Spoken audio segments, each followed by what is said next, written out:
الانتفاخ إحساس غير مريح وشكوى عامة لناس كتير بسبب الإمساك أو تراكم الغازات في الجهاز الهضمي. النهاردة هنتكلم عن أهم 10 أكلات هتساعدك في التخلص من الانتفاخ والغازات. أول حاجة الكركم، لأنه بيقلل احتباس السوائل في الجسم فبيقلل الانتفاخ خصوصا خلال فترة الدورة الشهرية. وكمان الكركم بيحسن من الهضم لأنه بيساعد في تدفق العصارة الصفراوية فبيحسن من هضم الدهون. تاني حاجة شرب الماء الكافي، لأن أهم أسباب الانتفاخ هي زيادة الأملاح واحتباس السوائل في الجسم، فنشرب مية أكتر ونتجنب المشروبات الغازية وبالأخص الأنواع الدايت منها. تالت حاجة الكيوي، بيقلل الانتفاخ وآلام المعدة ولأنه بيحتوي على مادة الأكتينيدين اللي بتقلل من احتباس السوائل في الجسم.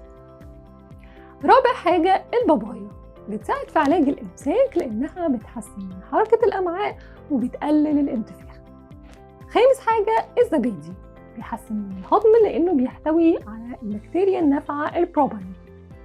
سادس حاجة الأناناس، لأن إنزيم البروميلين بيحسن من هضم البروتين وبيقلل من الالتهابات في الجسم فبيقلل من الانتفاخ، وعشان كده بيقدموا الأناناس مع المشويات في المطاعم عشان يساعد في هضم اللحوم.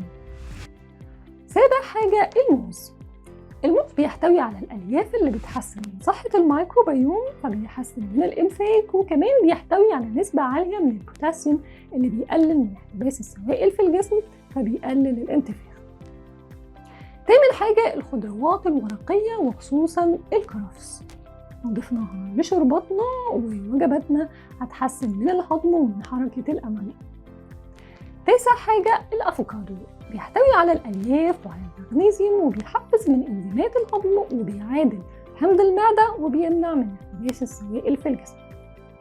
عاشر حاجة المشروبات، وأفضلهم النعناع والكمون واليانسون والشمر، بيحسنوا من تقلصات وآلام المعدة وبيقللوا الغازات والانتفاخ خصوصا خلال فترة الدورة الشهرية. وكمان لو مشيت لمدة نص ساعة يوميا هتحسن من حركة الأمعاء وهيقلل الانتفاخ. مع ABC تغذية، اتعلم تغذية تكسب صحتك.